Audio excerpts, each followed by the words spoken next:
यहाँ पे कहते हैं कि रे जीवा विश्व के सभी पदार्थ अशरण भूत, कोई भी शरण देने वाला नहीं है। और अंत में कहते हैं कि काढ़ो रे काढ़ो एने सहु करे जाने जन्म योजन। बस एक बार इस तन से प्राण निकल गए, फिर सभी को निकालने की भी जल्दी होगी।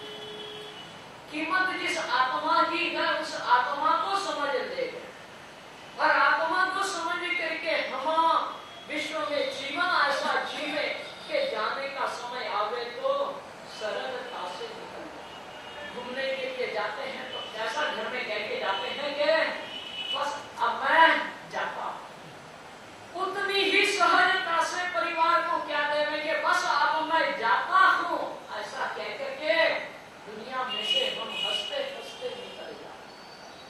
और ऐसा करना है तो कहते हैं कि जीवन को सुधारेंगे तो मौत सुधरेगी। हम चाहें कि मैं जीवन कैसा भी जीऊं और मौत सुधर जावे, वो संभव नहीं है। मौत को सुधारना होगा तो जीवन सुधार। और हमारे सामने तो आप सभी के लिए तो एक जागरूक और सामने उदाहरण है कि मुझे ऐसे मौत को पाना। उन्होंने जैसा जीवन जिया है वैसा जीवन मुझे जीना। उन्होंने कहा कि बड़ी बड़ी 400 तपस्याएं, छोटी की उनकी तो गिनती ही नहीं है बेचारे, कि बड़ी बड़ी 400 तपस्याएं अपने जीवन के अंदर सजन ने कर ली है, छोटी छोटी की तो गिनती ही नहीं है। आप कहते हैं कि हमारे जीवन के अंदर हम कहाँ, क्या हमारे जीवन के अंदर ऐसा कोई लक्ष्य नहीं है? तप के अंदर, जप के अंदर, भक्ति के अंदर, समाज के अंदर, प्रतिक्रमण के अंदर ऐसा हमारा कोई लक्ष्य नहीं है कि श्रावक के नाते मेरे जीवन को ऊंचे में ऊंचा बनाने का प्रयास। जीवन जी के भी जानना है और मृत्यु महोत्सव रूप बना के भी, मंगल में बना के भी जानना है।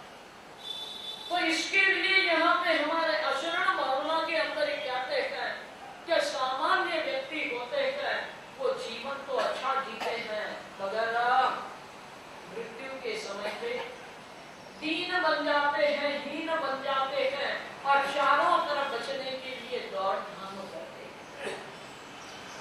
नहीं, हम तो पहले से तैयार होके बैठते हैं कि कब मौत आवे और कब मैं हंसता हंसता परलोक के अंदर चला हंसता।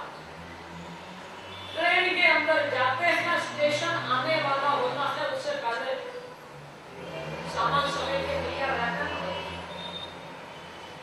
कि 2 मिनट गाड़ी रुकेगी, 2 मिनट में उतरना है, सामान उतारना है, सबको सलामत रहना। वहां तो 2 मिनट मिलती है, यहाँ पे कितना समय मिलता है? कितना समय मिलेगा? 1 सेकंड का समय भी पूरा नहीं मिलेगा, इतने अंदर आपको यहाँ से चले जाना। तो जाते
ऐसी समय के अंदर मंगली सुनाने के लिए आए हुए गुरु भगवंत जब दो शब्द कहते हैं तो वो श्राविका कहती है कि भगवंत जीवन के अंदर बहुत जीवों को सताया है, ये तो अच्छा है कि कर्म यही के यही खत्म हो जाए। जब अज्ञान अवस्था थी तब गुरुदेव मैंने जमीन तक भी बहुत खाया है और बहुत उसकी स्वाद की प्रशंसा की। आप कहते हैं कि एक छोटे से सुई के अग्रभाग के ऊपर अनंत जीव आते हैं, तो मैंने तो 5 साल तक मजे से आनंद से खाया है। कितना खाया होगा इसका कोई माप नहीं। और एक छोटे से भाग में अनंत जीव होते हैं तो मैंने कितनों को सताया। और आज अगर वो जीव मेरे से बदला लेना भी चाहे तो चुकाने की मेरी ताकत नहीं। ये तो 25-50 जीव है तो भी इतना दर्द होता है, तो अनंत जीव बदला लेने तो क्या हो। भगवंत बस इसके बीच में मैं समाधि टिका पाऊं, बस मुझे यही आशीर्वाद। मेरा दर्द दूर हो जाए ऐसी इच्छा मैं नहीं है। ये वेदना चली जावे, ये रोग चला जावे, ऐसी भी इच्छा नहीं रखती। सिर्फ एक ही इच्छा है कि अंतिम क्षण तक मेरी ये समाधि टिकी हुई। इस वेदना के अंदर कहीं भी मन ना जावे, मन सतत अरिहंत परमात्मा के चरणों में लगा हुआ है। अरिहंत अरिहंत अरिहंत अरिहंत का नाद गूंजता रहे, बस इसके सिवा और कोई भी आशीर्वाद नहीं। हम हमारे जीवन के अंदर समझने का प्रयास करें कि जब विश्व के कोई भी पदार्थ हमको सहारा, अंतिम सहारा देने के लिए तैयार नहीं है, तो हम अपने जीवन की बाजी उनके लिए लगाते समय थोड़े सावधान रहे कि अंत में ये सब यही का यही पड़ा रहेगा और इसमें से हम चले जाएंगे।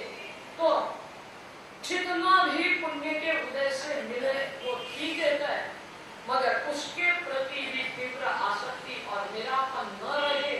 सभी के बंधन छूटते हुए चले जावे, आसक्ति टूटती हुई चली जावे और इन सभी पदार्थों की अशरणता मेरे जीवन के अंदर मजबूत होती जावे। इसके लिए परमात्मा का शासन और भी क्या कहता है, इसे समझ